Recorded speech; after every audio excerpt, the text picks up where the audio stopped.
En 10 ans, on est passé de la photocopie recto verso à la stratégie de développement durable intégrée dans le business. On est passé des éco-gestes à des changements de business model. Ça a été époustouflant. La maturité du développement durable et la façon dont les entreprises adressent cette thématique aujourd'hui dans leur organisation.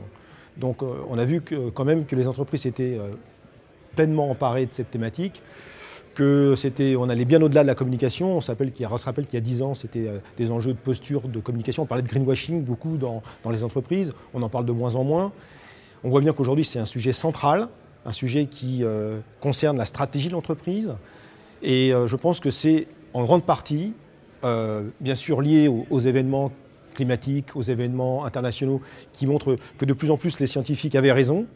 Mais c'est aussi le travail des directeurs de développement durable qui a porté ses fruits et qui ont su sensibiliser leur direction générale sur l'importance de cette thématique. Je pense que dans les 10 ans qui viennent, le vrai enjeu, ça va être d'accélérer en fait. Parce que même si on a fait beaucoup de progrès depuis 10 ans, on voit bien que les trajectoires ne sont pas suffisantes. On l'a bien vu avec la COP21, on doit rester sous les 2 degrés, alors que les engagements des nations, aujourd'hui, si on fait le compte, on est bien au-delà encore des 2 degrés.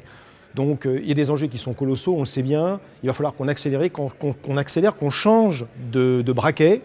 Et aujourd'hui, le vrai sujet, c'est les changements de modèle économique. On voit bien que ce n'est plus qu'une histoire simplement de produits et de services, c'est le changement de business model, de responsabilité morale des entreprises, d'accepter de faire du business autrement, d'une façon plus responsable.